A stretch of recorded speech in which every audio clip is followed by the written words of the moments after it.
ngayong araw na ito sa biglaang pagkakansila ng Kongreso ng Quadcom, yung Tuadcom ni Martin Romualdez sa pag-attend ni former President Duterte supposedly sa hearing sa Quad Committee.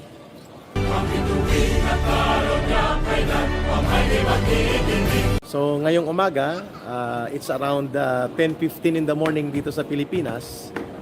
At ako po ay gumawa ng immediate reaction kasi kanina I was invited by some groups to join tomorrow, November 13, Wednesday sa Pilipinas, para sana doon sa nalalapit na pagtutuos at pakikipaghamon ni Pangulong Duterte, no, sa mga buaya at mga ganid sa kapangyarihan at abusado sa pundo at poder ng mga kongresista.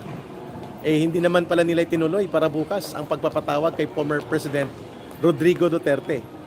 Kaya nag-video reaction tayo kasi round 1 technical knockout si Martin Romualdez at si Marcos kay Digong.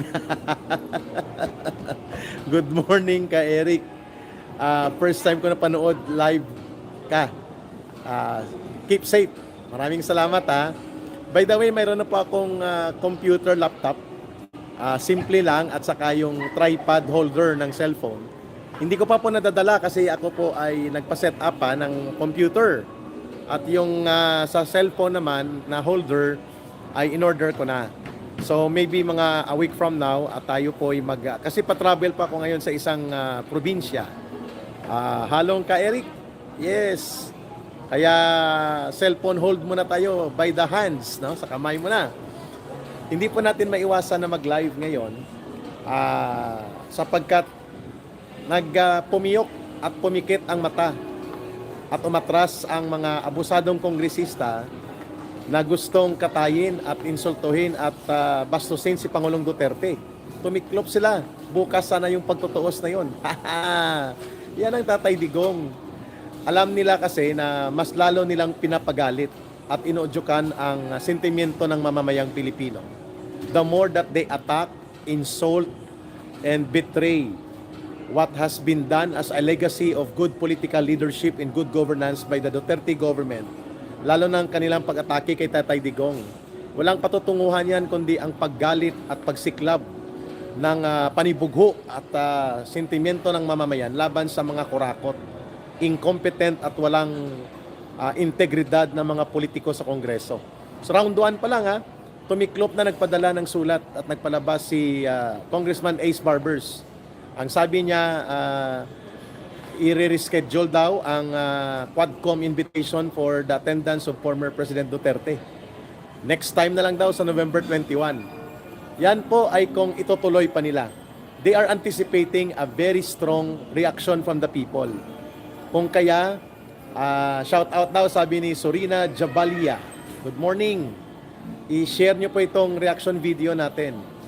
Ang taong bayan po, ang mamamayang Pilipino, mayoriya sa kanila ay nagmamahal pa rin kay Pangulong Duterte.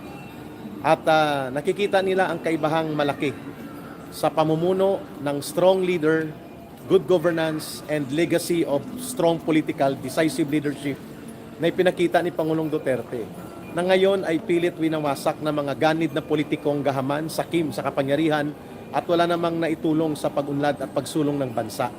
Yan po ang dahilan bakit sila tumiklop. Takot sila sa taong bayan. They are afraid of the people. Itong mga alipores ni Martin Romualdez, they are afraid of the people. At dahil dyan, ang taong bayan po ay nasa likod at kasama ni former President Rodrigo Duterte. Round 1 pa lang tiklop na.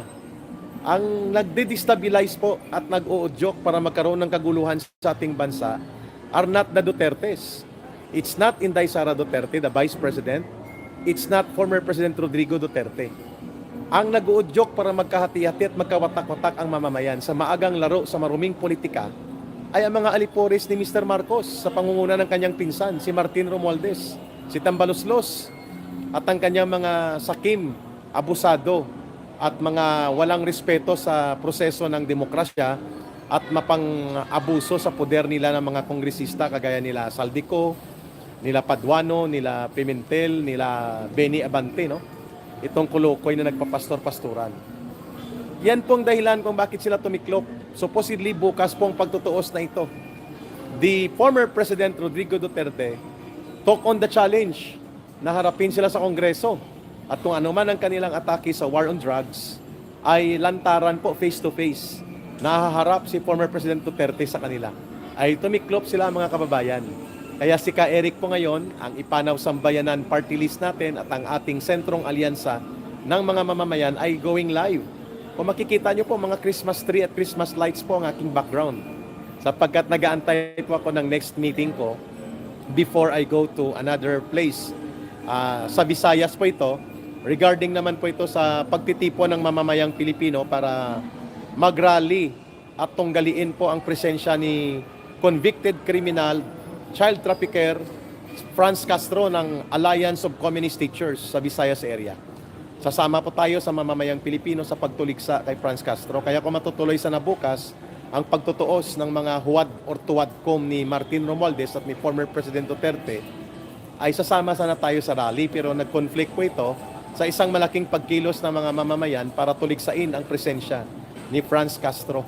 Doon po sa isang lugar kung saan nagpapakilala siyang senatorial candidate itong urban operative ng Communist Terrorist Group ng CPP, NPA, NDF na si Franz Castro. Kaya kung makikita niyo po mga Christmas light at Christmas tree saan nagpapakilala siyang senatorial candidate itong urban operative ng Communist Terrorist Group ng CPP, NPA, NDF na si Franz Castro. Kaya kung makikita niyo po mga Christmas light at Christmas tree po yung background ko kasi ako po ay nag-aantay sabi ko ng next meeting ko. But nonetheless, it's very good. Alam natin po na ang purpose nitong pag-atras ng tuwadkom nila Barbers at ng mga aliporis ni Martin Romualdez. They're trying to get their acts together. They're trying to regroup and to plan to consolidate how to attack and destroy former President Duterte. Nabigla sila eh. Hindi nila inaasahan na papatulan ni former President Duterte ang kanilang invitation na humarap at akala nila titiklop, maduduwag at magiging bahagang buntot ni former President Duterte. Eh hindi. Sinabi ni Duterte, sige, magkaalaman na kung ano at sino ang mga involved sa drugs. Nako, baka natakot sila. Kasi baka maibulgar ni former President Duterte na may mga kongresista na involved sa drugs. Hindi. Sinabi ni Duterte, sige, magkaalaman na kung ano at sino ang mga involved sa drugs. Nako, baka natakot sila. Kasi baka maibulgar ni former President Duterte na may mga kongresista na involved sa drugs. Yun lang. Yun lang. Ito yung kinatatakot nila na si former President Duterte ay mag-involve o magpanawagan at ibulgar niya sa loob ng Kongreso sino ang mga kongresista, mga gobernador, mayor at politiko na na-involved sa drug operations. Kaya tumiklop sila. Kasi baka lantaran na ipamukha at sampalin sila ng katotohanan ni former President Duterte. Pangalawa, anong gagawin nila pag nagmura si Tatay Digong? Iyon na talaga siya. Eh paano pag nag-PI si Tatay Digong? I-contempt nila? Pastor Colocoy Beni Abante, ex-NPA na sinipa ng NPA na si Paduano, i-contempt mo si Pangulong Duterte? Kapag nagmura siya, baka i-expose ni Pangulong Duterte na ikaw ang dapat imbestigahan kayo sa extrajudicial killings nyo. Ang pinapatay nyo mga pulis at sundalo. Nagingi ka na ba ng tawad? Tapos mamagaling kayo kay former President Duterte? This is a very good development right now.